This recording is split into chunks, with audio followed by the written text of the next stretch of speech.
Salah satu kewajiban perpajakan adalah membayar pajak. Untuk bisa membayar pajak, Anda harus memegang ID billing yang bisa dibuat melalui e-billing sebelum bertransaksi di bank atau kantor pos. Di video sebelumnya telah dibahas mengenai bagaimana cara mendaftarkan akun di djponline.pajak.go.id.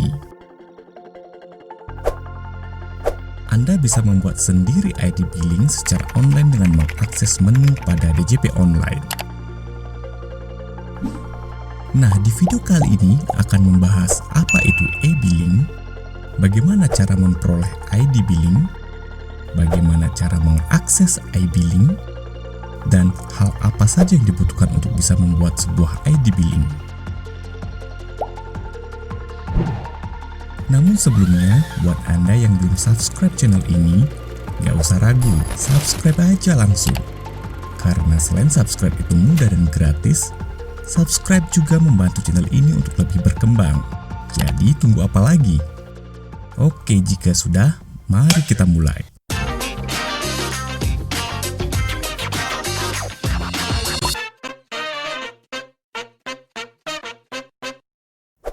E-billing merupakan sebuah sistem aplikasi berbasis web resmi dari Direktorat Jenderal Pajak untuk melakukan administrasi pembayaran pajak. Sistem e-billing dapat membentuk ID billing atau kode billing yang bisa digunakan untuk melakukan transaksi pembayaran di bank atau kantor pos. Sistem e-billing ini mulai dijalankan sejak tanggal 1 Juli 2016. Sebelumnya, sistem pembayaran pajak masih manual. Wajib pajak diharuskan mengisi formulir surat setoran pajak yang terdiri dari 5 lembar untuk diserahkan ke teller saat pembayaran.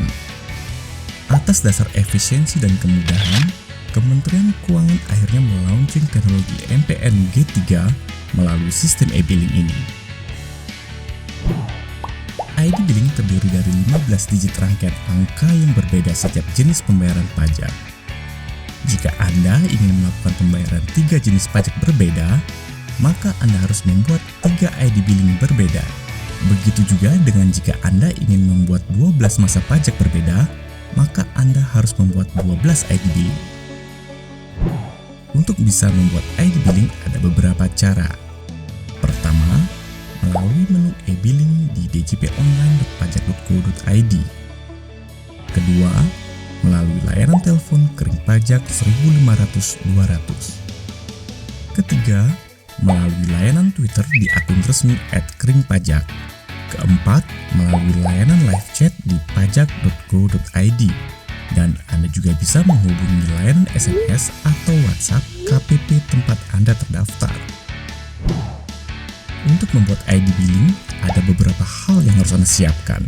Di antaranya NPWP, masa dan tahun pajak, jenis pajak, jenis setoran, nilai nominal yang akan dibayar, dan uraian pembayaran. Saran saya, telitilah dalam menginput hal-hal tadi untuk menghindari adanya kesalahan penyetoran. Setelah Anda memegang ID billing, Anda bisa langsung melakukan pembayaran. Bisa langsung ke teller bank atau kantor pos, melalui ATM, internet banking, dan mobile banking. Kantor pelayanan pajak tidak menerima layanan pembayaran pajak, namun di KPP disediakan layanan loket bank dan pos untuk pembayaran pajak. Juga disediakan mesin edisi dengan menggunakan kartu debit Anda. ID billing hanya berlaku 30 hari saja. Jika melewati 30 hari, secara sistem pihak penerima pembayaran tidak bisa menerima pembayaran pajak Anda karena ID billing Anda dianggap tidak valid. Anda bisa membuat ID billing baru lagi jika masa aktif ID billing Anda telah habis.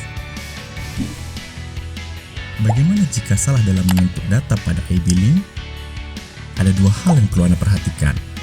Pertama, jika Anda belum melakukan transaksi dengan bank, gampang saja, Anda tinggal buat ID billing yang baru. Kedua, jika Anda sudah melakukan transaksi dengan bank, ini membutuhkan usaha lebih. Anda harus mengajukan permohonan pemindah bukuan ke kantor pelayanan pajak. Membetulkan setoran pajak yang salah menjadi benar. Mengenai apa itu permohonan pemindah bukuan dan bagaimana prosesnya, akan kami bahas di video-video selanjutnya. Jika sudah selesai melakukan pembayaran, Anda akan memperoleh bukti bayar. Simpanlah bukti bayar tersebut dengan baik, karena di dalamnya terdapat kode NTPN yang nanti digunakan sebagai administrasi perpajakan lainnya. Salah satunya adalah syarat permohonan pemindah bukuan tadi. Lalu bagaimana cara langkah-langkah membayar pajak melalui ATM? Tiap ATM dan bank memiliki menu berbeda. Direktorat Jenderal Pajak menyediakan brosur atau flyer mengenai hal tersebut. Silahkan download file flyer pada link yang ada di kolom deskripsi. Di video selanjutnya akan dibahas mengenai tutorial bagaimana cara membuat ID billing pada menu e-billing di DJP Online.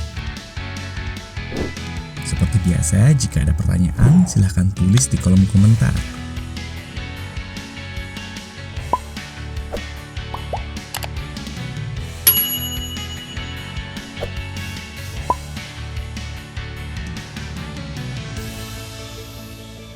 Sampai bertemu lagi di video selanjutnya. Terima kasih and stay fun.